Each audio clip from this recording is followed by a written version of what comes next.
ஆயக்கலைகள் 64. அதில் ஒரு முக்கிய கலையான ஜோதிட கலையின் மூலமாக என்னுடன் இணைந்துள்ள அன்பு நேயர்களுக்கு இனிய வணக்கம்ங்க.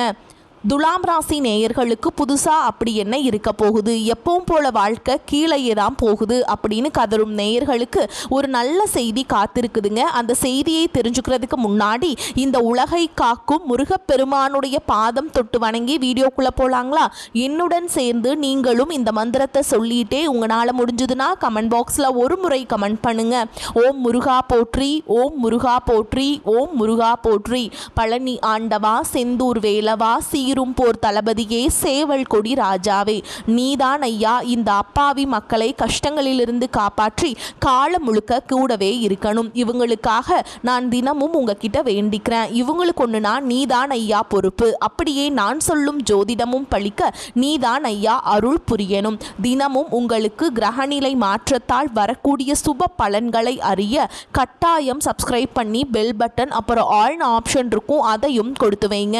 ஒவ்வொரு பதிவும் உங்களைய வெற்றியடைய வைக்க வேண்டும் அப்படிங்கிற எண்ணத்துல தாங்க போட்டுட்ருக்கோம். கண்டிப்பா இனிமே நல்லதே நடக்கும். இனி நமக்கு நல்லது மட்டும் தான் நடக்கும். பொதுவாகவே இந்த துலாம் ராசிக்காரங்களை பத்தி சொல்லணும்னா இவங்க வாழ்க்கையில எவ்வளவுதான் மாறி மாறி உழைச்சாலும் ஓடி ஓடி உழைச்சாலும் அதற்கான ஒரு சரியான மதிப்பு கிடைக்காத ராசியா தான் இவங்க இருக்காங்க. பாவங்க, இவங்க ஒரு பக்கம் மதிப்பில்லாத ராசியா இருந்தாலும் பரவாயில்ல, இன்னொரு பக்கம் பாசத்துக்கும் நேசத்துக்கும் கட்டுப்பட்டு தங்களுக்குள்ள இருக்கிற எவ்வளவோ பெரிய துன்பத்தையும் கஷ்டத்தையும் வெளியே காட்டிக்காம மறைச்சிக்கிட்டு வாழ்றவங்க. சொல்ல போனா எத்தனையோ அசிங்கத்தையும் அவமானத்தையும் சந்திச்சாலும் அதை எதையுமே வெளிப்படுத்தாம நாங்கள் அசிங்கப்பட்டாலும் பரவாயில்ல, என் குடும்பம் நல்லா இருக்கணும் அப்படின்னு தனக்குன்னு இருக்கக்கூடிய உறவுகளை காக்கக்கூடியவங்களா இவங்க இருக்காங்க. உண்மையிலேயே இவங்க தியாகிகள் தாங்க. இவ்வளவு அருமையான தங்கமான நற்குணங்களை கொண்ட என் அன்பு துலாம் ராசிக்கார உறவுகளே, எல்லாரும் எப்படிங்க இருக்கீங்க? வீட்டில் எல்லாரும் நலமாக இருக்காங்களா? என்னங்க, நான் கேட்குறத பார்த்துட்டு எங்கம்மா நீங்கள் வேற எங்களை பார்த்துட்டு போய் இப்படி ஒரு கேள்வி கேட்குறீங்களே, நாங்கள் எங்கம்மா நலமாக இருக்கோம் அப்படின்னு நீங்கள் சொல்கிறது எனக்கு கேட்குதுங்க. எங்கள் வாழ்க்கையில் இருக்கக்கூடிய பிரச்சனைகளை பார்த்தா நாங்கள் நலமாக இருக்கிற மாதிரியா தெரியுது அப்படின்னு உங்கள் மனசில் நீங்கள் வேதனையோடு நினைக்கிறது எனக்கு நல்லாவே புரியுதுங்க. ஆனால் கவலைப்படாதீங்க துலாம் ராசிக்காரர்களே, ஒரு மகிழ்ச்சியான செய்தி என்னென்னா உங்கள் வாழ்க்கையில் இருக்கக்கூடிய இந்த கஷ்டமான சூழல் எல்லாமே இனி வரக்கூடிய காலங்களில் பனி போல மறைஞ்சு போக போகுதுங்க. இது சத்தியம். உங்களுடைய நீண்ட நாள் ஆசைகள் கனவுகள் இது எல்லாமே ஒவ்வொன்றா நிறைவேற போகுது. குறிப்பா திருமணம் ஆகாம ரொம்ப நாளா காத்துட்டு இருக்கவங்களுக்கு இப்போ திருமண தடை எல்லாமே பூரணமா நீங்கி வெகு சீக்கிரமாகவே கெட்டி மேல சத்தம் உங்களுக்கு கேட்குங்க. திருமணம் நடக்க போகுது. அதே போல குழந்தை பாக்கியம் இல்லையேன்னு ஏங்கிட்டு இருந்தவங்களுக்கு அழகான குழந்தை பாக்கியம் கிடைக்க போகுது. அது மட்டும் இல்லாம ரொம்ப வருஷமா இழுபறியாக இருந்த பூர்வீக சொத்து ரீதியா இருந்த அனைத்து பிரச்சனைகளுக்கும் ஒரு நிரந்தரமான தீர்வு கிடைக்க போகுது. உங்களுக்கு வரவேண்டிய பூர்வீக சொத்து பத்திரமா உங்க கையில வந்து சேரப்போகுதுங்க. இனி உங்கள் வாழ்க்கையுடைய தரமே மாறப்போகுது. புதுசாக நிலம் வாங்க போகிறீங்க, கார் வாங்க போகிறீங்க. உங்கள் வாழ்க்கையை மற்றவங்க பார்த்து வியக்கிற அளவுக்கு ஒரு அருமையான வாழ்க்கையாக மாறப்போகுது. உங்களை விட்டு இவன் வேணான்னு பிரிந்து சென்ற உறவுகள் எல்லாமே இனி வரக்கூடிய காலங்களில் உங்களை தேடி வரப்போகிறாங்க. மொத்தத்தில் உங்கள் வாழ்க்கையில் இருந்து அனைத்து பிரச்சனைகளுக்கும் ஒரு நல்ல தீர்வு கிடைக்கக்கூடிய ஒரு பொற்கால மாதமாக உங்களுக்கு இந்த மாதம் அமைஞ்சிருக்குதுங்க. சரிங்க, நம்ம இன்னைக்கு இந்த வீடியோ பதிவில் முக்கியமாக எதை பற்றி பார்க்க போகிறோன்னு பார்த்தீங்கன்னா, நம்மளோட துலாம் ராசிக்காரங்களுக்கு இப்போ ஏற்படுகிற கிரகநிலை மாற்றங்கள்னால அதனால் உங்களுக்கு ஏற்படக்கூடிய லாபத்தை பற்றி தாங்க விரிவாக பார்க்க போகிறோம். உங்களுடைய கனவுகள் பழிக்கவும் வாழ்க்கையில எதிர்பாராத திருப்பங்கள் ஏற்படவும் இந்த காலம் ஒரு மிகச்சிறந்த நல்ல நேரமா அமைஞ்சிருக்குது. முக்கியமா கிரக பயிற்சிகள்னா சுக்கிரன், ராகு, சனி பகவான், சூரியன், புதன், செவ்வாய், குரு பகவான் மற்றும் கேது பகவான் ஆகிய இந்த கிரகங்கள் எல்லாம் உங்களுக்கு எந்த அளவுக்கு சாதகமாக இருக்க போகுது அப்படிங்கிறத பற்றியும், குறிப்பாக 4 கிரகங்கள் உங்களை மிரள வைக்க போகிறாங்க. அப்படி மிரள வைக்க போவதால் அந்த பாதிப்பை குறைக்கிறதுக்கு நாம் என்ன பரிகாரம் செய்ய வேண்டும் அப்படிங்கிறத பற்றியும் இந்த வீடியோ பதிவில் நம்ம ரொம்ப விரிவாக தெளிவாக பார்த்து தெரிஞ்சுக்க போகிறோங்க.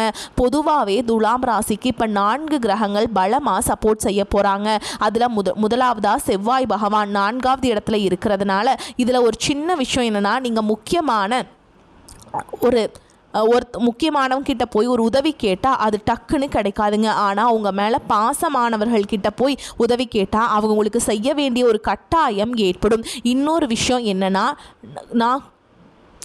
நான்கில் வந்துங்க செவ்வாய் உச்சம் பெறும் பொழுது உங்கள் குடும்பத்தில் இருக்கக்கூடிய வீண் மருத்துவ செலவுகள் எல்லாமே தானாகவே குறைந்து போயிடும். வீட்டில் பெரியவர்களுக்கு உடல்நிலை சரியில்லாமல் இருந்தால் அதற்கான செலவுகளும் இனி குறைய ஆரம்பிக்குங்க.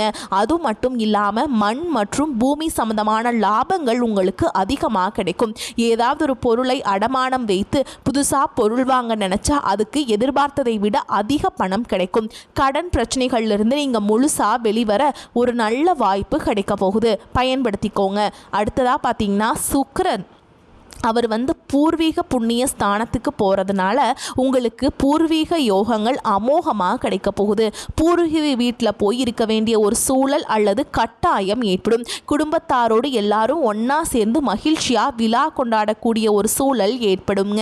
இந்த நேரத்தில் நல்ல மனிதர்களோடு ஆன்மீக பயணங்கள் மேற்கொள்கிறது, ரொம்ப நாளாக நிலுவையில் இருந்த நேர்த்தி கடன் பண்ணுறது, குலதெய்வ வழிபாடு செய்கிறது, இது போன்ற நல்ல செயல்கள் எல்லாம் நடக்குங்க. நான் முன்னாடியே சொன்ன மாதிரி குழந்தை இல்லாதவர்களுக்கு குழந்தை பாக்கியம் கிடைக்கக்கூடிய அற்புதமான நேரம் இந்த நேரமாக இருக்குங்க. வம்ச விருத்தி ஏற்படும். குறிப்பாக ஆண் குழந்தை பிறக்க நிறைய வாய்ப்பு இருக்குதுங்க. கடன் பிரச்சனையில் ரொம்ப தவிக்கிறவங்களுக்கு யாராவது பெரிய மனுஷங்க சிபாரிசு செய்து அந்த கடன் தொகையை குறைக்க உதவி செய்வாங்க. அடமானத்தில் நகை இருந்தால் அதெல்லாம் சீக்கிரம் மீட்டெடுப்பீங்க. கௌரவ பிரச்சனைகள் வந்தால் கூட அதில் சக்சஸ் ஆவீங்க. உங்களுடைய தன்மானம் காக்கப்படுங்க.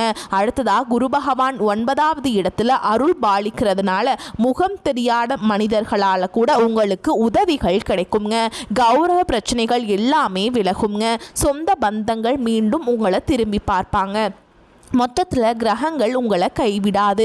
உறவுகளும் ஆபத்தில் கை கொடுக்கும். சிரமங்கள் எல்லாமே விலகி நன்மைகள் பெருகும். சரி, இதுக்கெல்லாம் என்ன பரிகாரம் பண்ணலான்னு பார்க்கலாமா?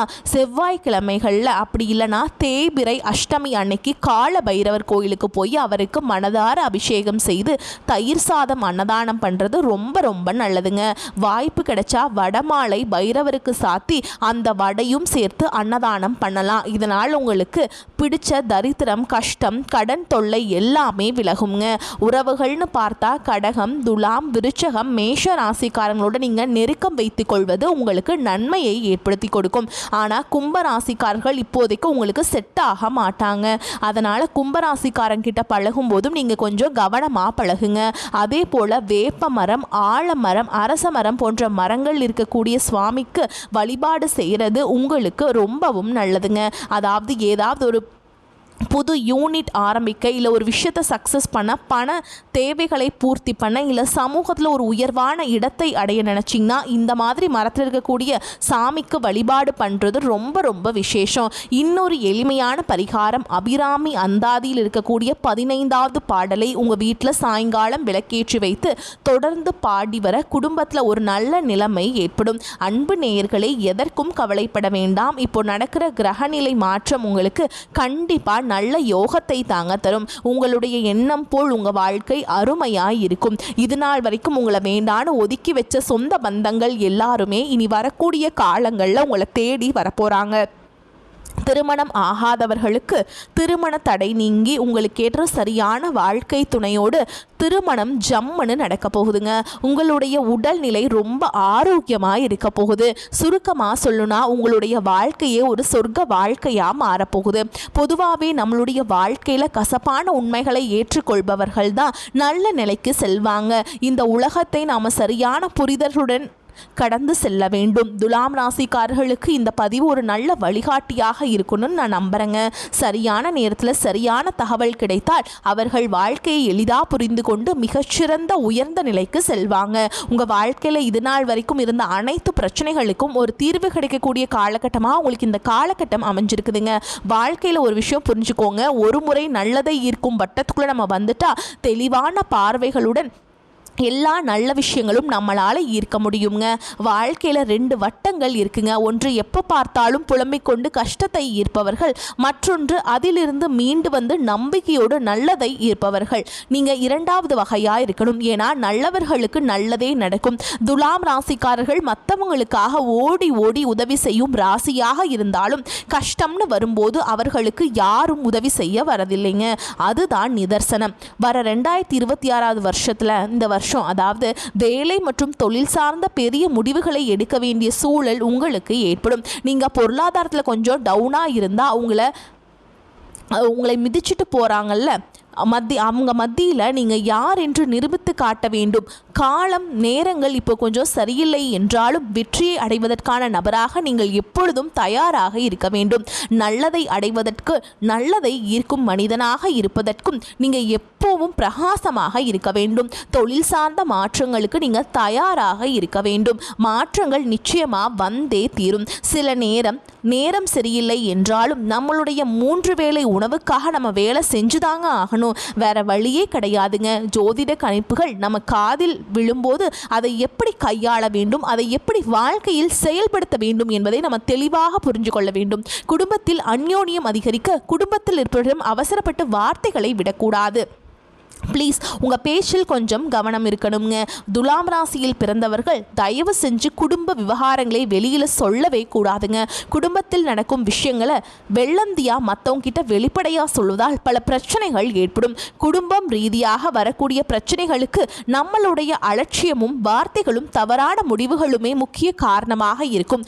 ஒவ்வொரு நொடியும் கடவுள் நமக்கு கொடுத்த விலை மதிப்பில்லாத பரிசு. அதை யாருக்காகவும் வீணாக்காதீர்கள். மகிழ்ச்சியுடன் அனுபவியுங்கள். ஆரோக்கியமான உணவுகளை எடுத்துக்கொண்டு முன்னேற்றத்திற்கான திட்டங்களை கணவன் மனைவி 2 பேரும் சேர்ந்து பரிசீலனை செய்து முயற்சிகள் எடுங்க. கண்டிப்பா நல்ல மாற்றத்தை எதிர்கொண்டு நல்லதை அடைவீர்கள். நல்லதே நினையுங்கள், நல்லதே நடக்கும். முன்னேற்றத்திற்கான திறமை கொண்டவர்கள், நல்ல எண்ணம் கொண்டவர்கள், எவ்வளவு கஷ்டப்பட்டாலும் தங்கள் வாழ்க்கையை மாற்றிக்கொள்பவர்கள். அதை யாராவனாலும் இருந்தாலும் தடுக்கவே முடியாது. இந்த பதிவை பார்த்த உங்கள் அனைவருக்கும் இந்த இறைவனுடைய அருளால் நிச்சயமாக நல்லதே நடக்கும். கெட்டது அப்படிங்கிற பேச்சுக்கெல்லாம் இனி உங்கள் வீட்டில் துளி கூட இடம் கிடையாதுங்க. உங்கள் வாழ்க்கையில் இந்த காலகட்டம் ரொம்ப அருமையாக இருக்க போகுது. உங்களுடைய ஆசைகள், கனவுகள் எல்லாமே ஒவ்வொன்றா நிறைவேற போகுதுங்க. உங்களோட மனசில் ஒரு பெரிய தெளிவு அதிகரிக்க போகுது. புது நம்பிக்கை பிறக்க போகுது. அடுத்தவங்க இவனால் செய்ய முடியாதுன்னு ஒதுக்கி வச்ச காரியத்தை கூட அழகா திட்டம் தீட்டி முயற்சி பண்ணி அந்த காரியத்தில் நீங்கள் வெற்றி அடைய போறீங்க. உங்களுடைய பழைய கவலைகள் எல்லாமே மெதுவாக குறைய போகுது. குடும்பத்தில் ஒற்றுமை ஏற்பட போகுது. இது நாள் வரைக்கும் இருந்த சண்டை சச்சரவுகள் எல்லாமே இனி விலக போகுது. உங்கள் மனசில் நிம்மதி ஏற்பட போகுது. உடல்நிலை ஆரோக்கியமாக இருக்க போகுது. பல திசைகளில் இருந்தும் நல்ல செய்திகள் உங்களை தேடி வரப்போகுது. தடைப்பட்ட வேலைகள் எல்லாம் மடவென நடக்க போகுதுங்க. பொருளாதார நிலை மெதுவாக உயரப்போகுது. சேமிப்பு செய்யும் எண்ணம் வரப்போகுதுங்க. உடல் சோர்வு குறைய போகுது. உங்களுடைய உறக்கம் சீராக இருக்க போகுது. நல்ல மனிதர்களுடைய நட்பு தானாக உங்களை தேடி வரப்போகுது. உங்களுடைய மதிப்பும் மரியாதையும் சமூகத்தில் உயரப்போகுதுங்க. வேலை இடத்துல பாராட்டு உங்களுக்கு கிடைக்க போகுது. புதிய வாய்ப்புகள் உங்களை தேடி வரப்போகுது. உங்களுடைய கற்றல் திறன் அதிகரிக்க போகுது. ஆன்மீகத்தின் மீது உங்களுடைய ஆர்வம் அதிகரிக்க போகுதுங்க. உங்களுடைய பயம் குறைய போகுது. தன்னம்பிக்கை அதிகரிக்க போகுதுங்க. பழைய பிரச்சனைகளுக்கு தீர்வு கிடைக்க போகுது. குடும்பத்தில் மகிழ்ச்சி ஏற்பட போகுது. சுபகாரியங்கள் அடுக்கடுக்காக நடக்க போகுதுங்க. நீங்கள் செல்லக்கூடிய பயணங்கள் உங்களுக்கு நன்மை தரக்கூடியதாக அமைய போகுது. வீண் செலவுகள் எல்லாமே குறைய போகுது. நல்ல முடிவுகள் எடுக்க முடியுங்க. உங்களால் மன அமைதி கிடைக்குங்க. உறவுகளில் புரிதல் அதிகரிக்கும். உங்களுடைய முயற்சிகள் வெற்றியை பெறும். உங்களுடைய இத்தனை கால பொறுமைக்கான பலன் நிச்சயமாக உங்களுக்கு இந்த காலகட்டத்தில் கிடைச்சே தீரும். எதிர்பார்த்த உதவிகள் உங்களை தேடி வரும். எதிர்கால நம்பிக்கை அதிகரிக்குங்க. மொத்தத்தில் உங்கள் வாழ்க்கையில் சந்தோஷம் நிலச்சிருக்க போகுதுங்க. உங்களுடைய ஆசைகள், கனவுகள் எல்லாமே படிப்படியாக நிறைவேற போகுது. உங்களுடைய வாழ்க்கையில் இது நாள் வரைக்கும் இருந்த அனைத்து கஷ்டத்துக்கும் ஒரு நிரந்தரமான தீர்வு கிடைக்க போகுதுங்க. நம்பிக்கையோடு இருங்க. எல்லாமே நல்லபடியாக நடக்கும். நல்லதே நடக்கும். நல்லது மட்டும்தான் நடக்கும். மேலும் உங்களை பொறுத்த வரைக்கும் ஒரு பரிகாரம் சொல்கிறேன், நோட் பண்ணிக்கோங்க. செவ்வாய்க்கிழமைகள் தோறும் முருகப்பெருமானுக்கு செவ்வரளி மாலையிட்டு கந்த சஷ்டி கவசத்தை பாராயணம் பண்ணி முருகன்கிட்ட மனதார உங்கள் கஷ்டங்களை குறைகளை சொல்லிட்டு வாங்க. கண்டிப்பாக உங்களுக்கு சீக்கிரமாக அவர் உங்களுக்கு உங்களோட பிரச்சனைகளை எல்லாம் சால்வ் பண்ணி கொடுப்பாருங்க. வரக்கூடிய வாய்ப்புகளை நீங்கள் தவற விட்டுறாதீங்க, கெட்டியாக பிடிச்சிக்கோங்க. வாழ்த்துக்கள். வாழ்க வளமோடு நலமோடு. நன்றி, வணக்கம்.